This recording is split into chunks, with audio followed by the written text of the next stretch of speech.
Good morning. Welcome to Member Focus Monday. I'm Christina Schaefer, Social Media Manager for HAR, and I'm joined this morning by Professor Rottinghaus. Welcome.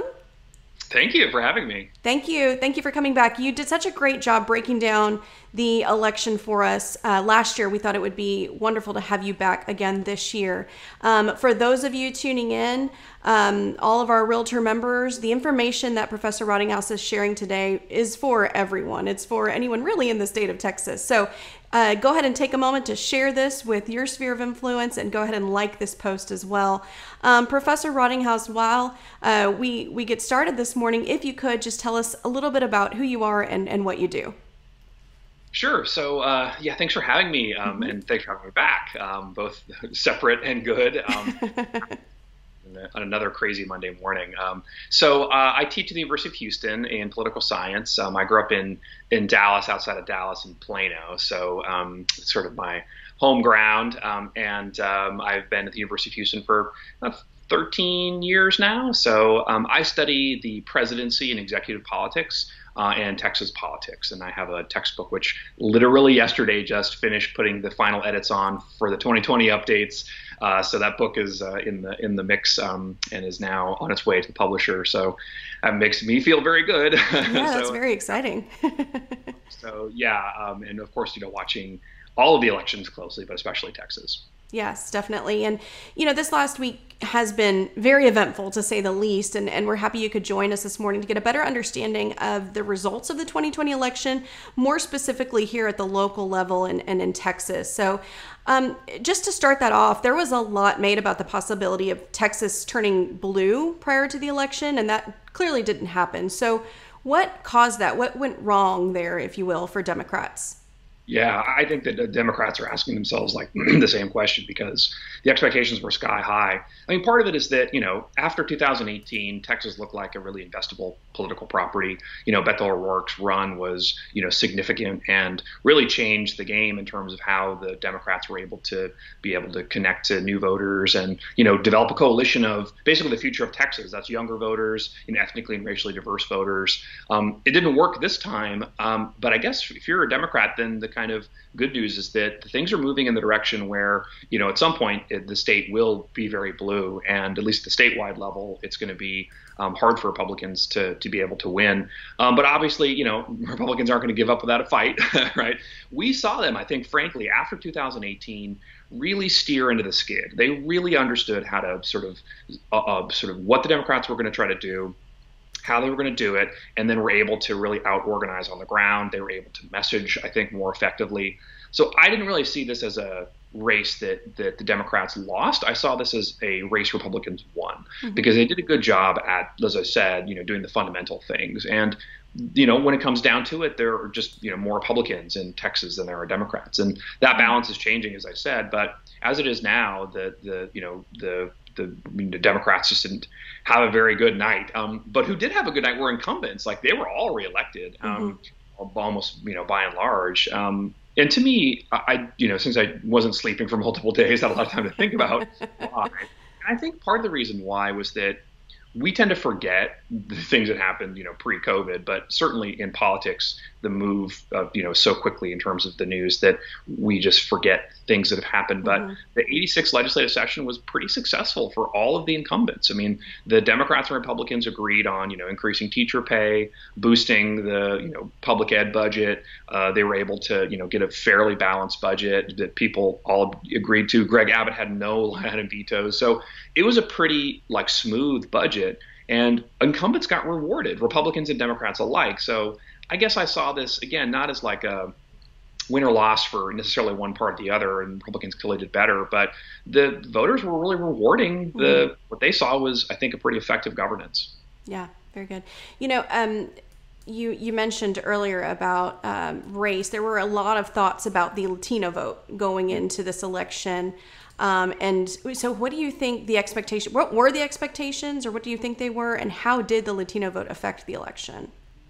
Yeah, there's always this expectation in Texas that the Latino vote's going to be the deciding factor. And to some degree, actually, it was, right? Just not in the favor that Democrats had hoped. So we did a series of polls with Univision and the Center for Mexican American Studies at UH, and we found some revealing things that I think help us to explain what's happening. That we found that the Latino vote, first of all, is not a monolith. They weren't necessarily concerned about, any one particular issue more than others. It was really balanced. You've also got different generations. You've got the gender gap, which we found in the last couple of polls. So the kind of Latino vote is very diverse in Texas. We also found here that, like we've probably seen reported, that Joe Biden didn't do as well in the Valley as Hillary Clinton did, and comparatively speaking, Donald Trump did a little bit better. But that is in contrast to Joe Biden winning the Latino vote in big urban areas, Bexar County, where San Antonio is, and Harris County here, and in Travis County and Austin. So Democrats aren't doing well with more rural voters in the Valley, but they're still doing well with voters in other urban areas. So Biden ends up getting, 65 or plus percent of the vote. We'll know more once we get some more details. But so there's a real difference between what's happening like in the Valley and what's happening here. We found also that Latinos are really apolitical. They're willing to look past ideology and party to vote for somebody who they think can really make a difference. And it seems to me that Donald Trump was really effective at communicating with them on that issue. It's surprising because, a year ago, I certainly was among those who predicted that that Trump would just completely sink among the Latino vote, but they didn't vote on a single issue that we thought they would. That's immigration, right? Just the kind of history that Trump had with the language and some of the policies along the border. The assumption was that that was going to be the single issue that Latinos would be activated by, but it wasn't. And they really, I think, according to the exit polling, showed that they were concerned about the economy and about COVID, but realistically, that's the same issue. They want somebody who can move the country forward to normalcy, economic normalcy. And they seem to think that Donald Trump would be able to do that better. So that plus kind of a lackluster outreach from the Democrats really did, I think, kind of sink the Democrats' hopes to be able to get that vote. I guess the only sort of good news from this is that now, number one, people recognize that vote is not necessarily a monolith.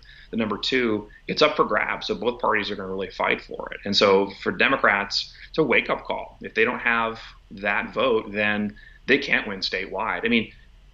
Or put it this way, the Republicans don't have to win the Latino vote to win Texas. They've only got to win 35, 40% of the Latino vote. And they're doing that with pretty frequent regularity since the 1990s. So not surprisingly, Democrats have been losing since then. So this is really a massive question of concern for Democrats.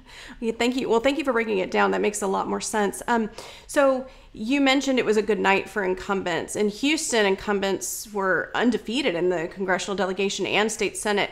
What do you think that lack of turnover means for us going forward?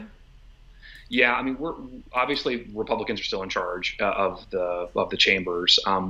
The Democrats picked up one seat in the state Senate, so that the Republicans don't have the 19 votes that they need to be able to effectively kind of run the legislative process. This gets into the legislative weeds, which I love to be in, but other people feel like it's too thickety. So I'll just briefly explain that basically the majority requirements, supermajority requirements, have to be 19 in the Senate to be able to kind of move forward on debate. And if they don't have 19, then they can't do that. And the Republicans had 19, but now don't have 19. So Democrats can effectively kind of slow things down. Of course, the Republicans are still in charge of the House, and they'll have a Speaker of the House, which Democrats seem to agree with, Dade Phelan from Beaumont. So the expectation is that that'll be good for Democrats, or at least not bad for Democrats, but that obviously has yet to be seen. So I think you're talking about a lot of stability. I think that the same group that more or less did, as I said earlier, a pretty good job in the 86th session will be back. And all indications are that they're still committed to making sure public education is really strong. They're committed to keeping taxes low. They're going to have a tough time with a budget, obviously, that's going to be in pretty rough shape. But I think that you're going to see probably much the same. Now, there are going to be some issues that are going to be unresolvable between the parties, and the Democrats are just going to have to more or less suffer through the Republican efforts to redistrict, and probably a couple of what we call bloody nose bills, just bills that are just for the base, that just really rile people up. That's going to happen too, but that's been happening for years. So I suspect that, but largely speaking, because all the incumbents are back, you're going to see kind of much the same session as last time, which honestly, by most accounts, was pretty good. Everybody was pretty happy. Okay. Well, good. Thank you. So if you're just joining us, we're here with Professor Rottinghaus of University of Houston. He's breaking down the 2020 election for us, specifically here more in a local level, so that we can get a better understanding of what took place last week. If you have questions for him, type them in and we'll get to those. I have plenty more questions for you, Professor Rottinghaus, but if our members have questions, please type them in and I'll get to those in a little bit. So straight ticket voting.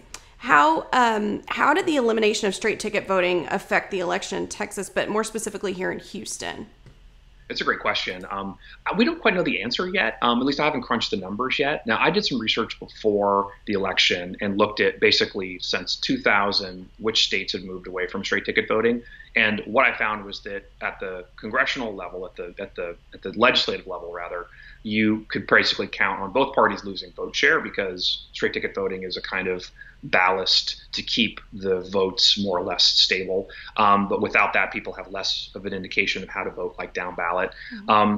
So I suspected given those numbers, that we should see like both parties losing vote share, but the Democrats losing a bit more vote share. There wasn't as much roll off as we call it in terms of the down ballot in Harris County. I just eyeballed some of the numbers, and it's maybe a 2 or 3% drop. So it wasn't significant in a way that you would expect, given that straight ticket voting had gone away. I think because it's such a polarized election that people know enough to be like sort of clear on where the parties stand, and mostly they'd been sort of coached to vote all the way down the ballot. So I don't think we saw the same drop off that we would have expected to see given that. But in the 2022 election, I mean, if you can even imagine that for a minute, there's likely to be more of a problem, because then you're going to have a more routine kind of group of voters and it won't be quite so supersized. And so that's probably where you'll see straight ticket voting being more of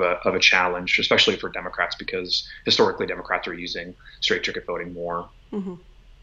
Okay. So looking at the election results in Houston specifically, what issues do you believe drove this election for voters and ultimately led to very little change overall? Yeah, I think that the biggest issue was really the economy, and that's where Democrats seem to have kind of miscalculated. And their expectation was that it would have been self-evident that the virus was not handled well at either the state or national level. That might be true, but it seems like voters didn't much care about that. They wanted to move forward. And so I put it this way to a reporter I talked to last week, that the Democrats were talking about the future, but the Republicans were talking about the present. And people are worried about the present, right? I mean, you're all in this business, right? You have to deal with people who are anxious about, buying things and especially big purchases. This is really, I think, where people's heads are. And the Democrats assumed that it would be that they would have, as political scientists would expect, a kind of referendum on what had happened, right? That's what every piece of literature that, from the 1950s forward would tell us in political science, that like if you have a bad economy and your incumbent party is performing poorly, you're going to get thrown out.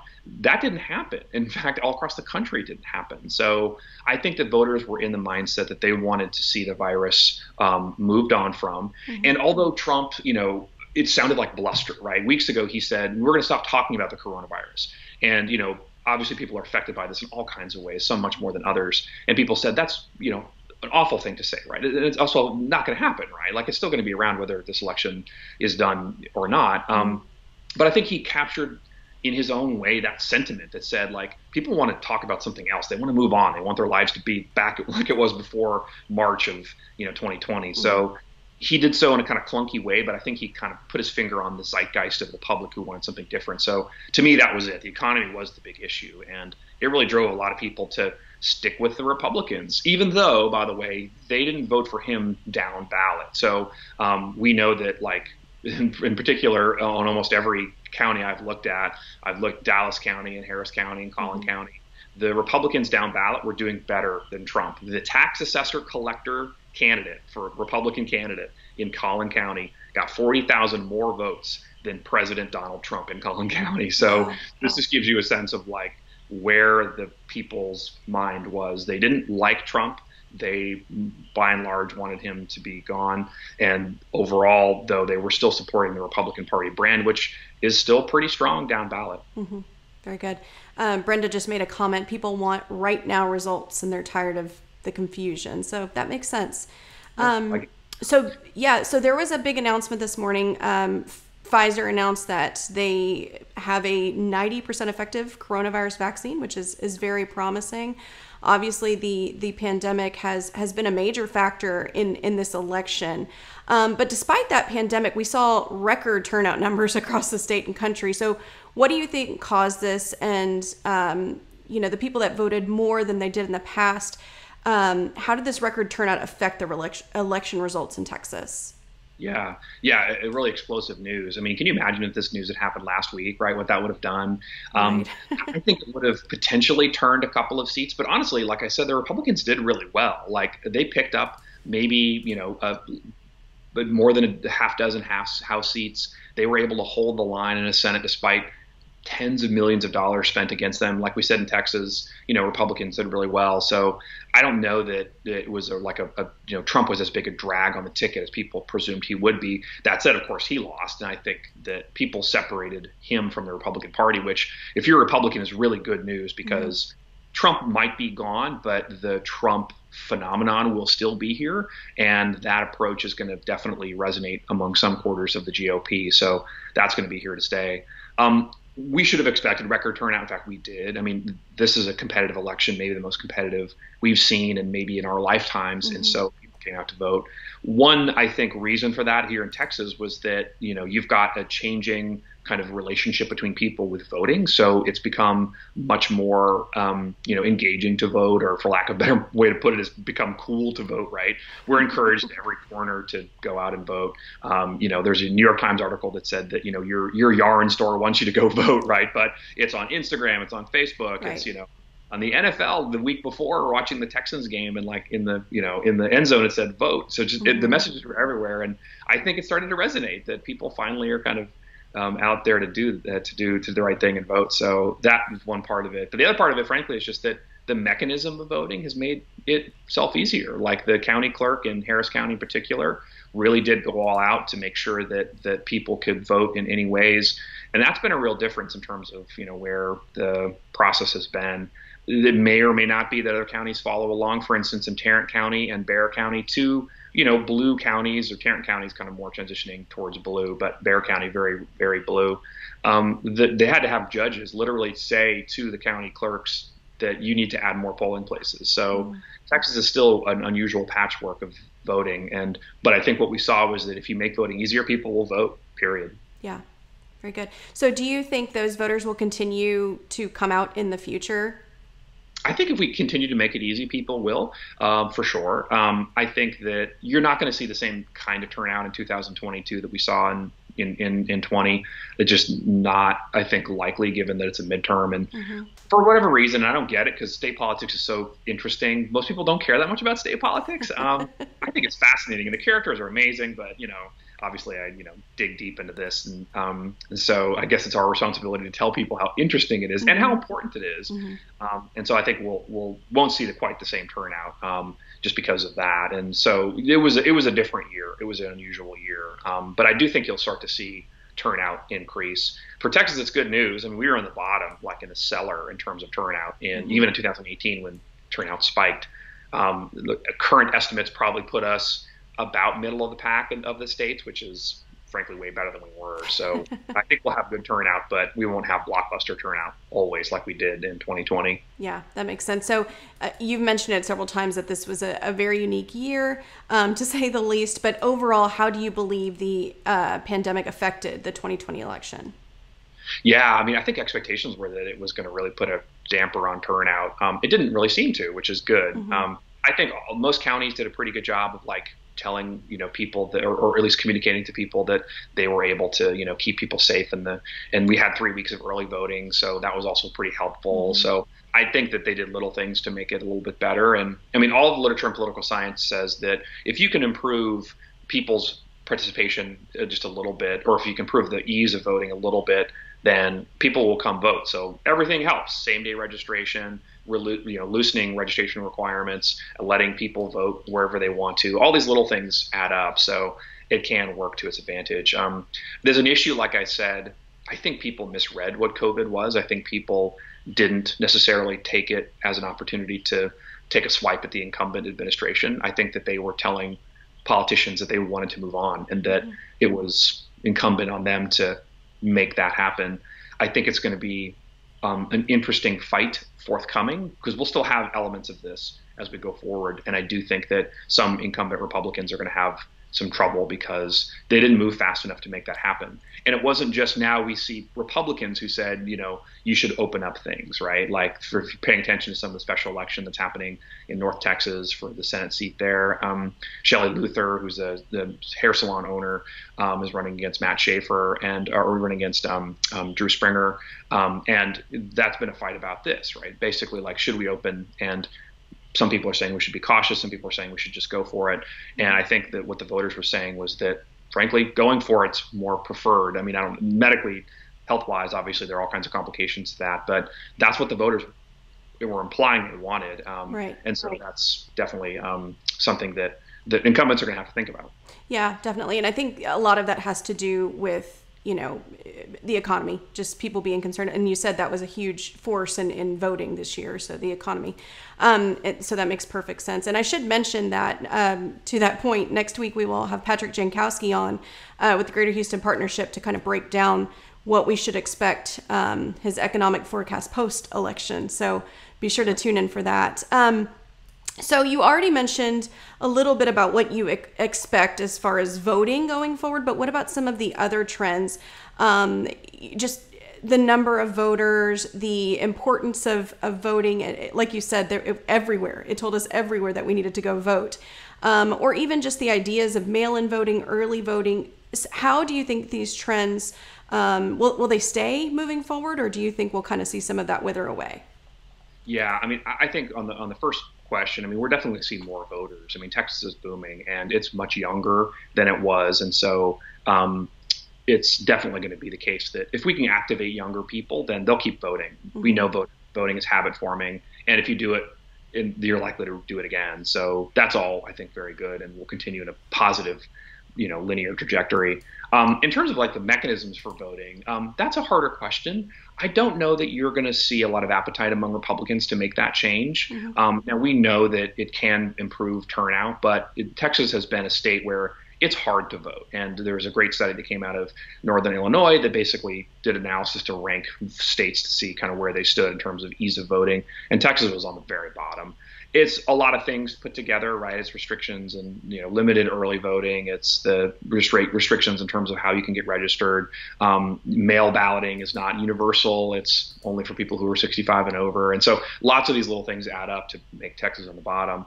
And that's been pretty consistent throughout the past 20 or so years. I don't know that we're going to see that change. Mm-hmm. In fact, last session we saw that there was an opportunity that counties could do what we call mobile voting. Basically, they would take a polling place and move it around, mm-hmm. a couple days here, a couple days there, often in college campuses. And then they changed the rules to make it harder to have those. So effectively that went away. So I think the trend is actually moving in a slightly different direction. And I don't know that, like, because there's some hardcore Republican support against it, I don't know that the ability to be able to like move towards making it easier is going to happen, at least until there's some major political change. That'll be the first thing Democrats change. Mm-hmm. But like I said, that's not going to happen this session. Okay, very good. So if you could, we have a few questions from our members. And one, if you'll give us a little history lesson here, why do we have the Electoral College? What is the point of that? Yeah, it's this kind of ancient hulking beast, right? Mm-hmm. So the purpose of the Electoral College originally was to give the states more of a say in how the presidential vote was provided.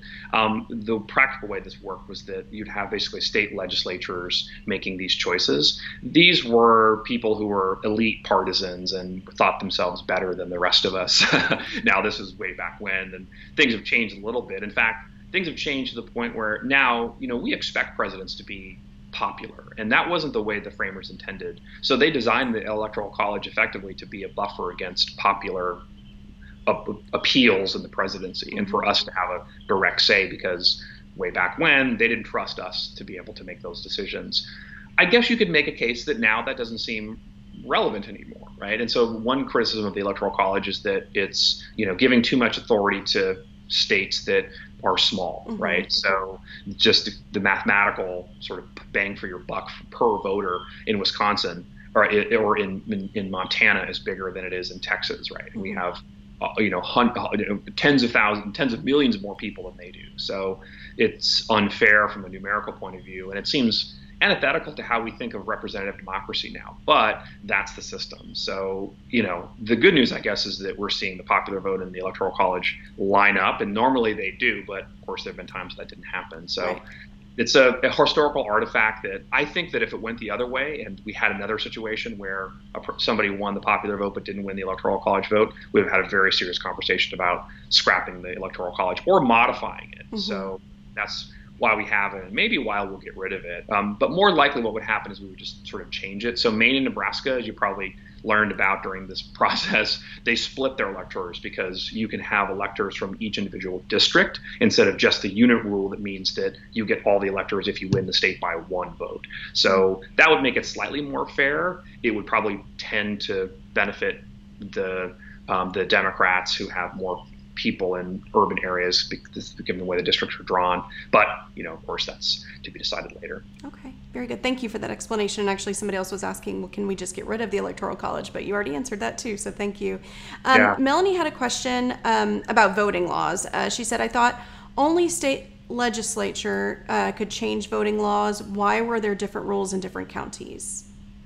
Yeah, so the counties have the capacity to operate within those rules. So the short answer is that they can't make their own rules. And that was actually the crux of several lawsuits about what Chris Hollins was doing, right? I think the way that we look at it is that some county clerks have a more muscular reading of the law than others and are willing to put their, kind of policy out there to potentially be litigated, and that's what happened.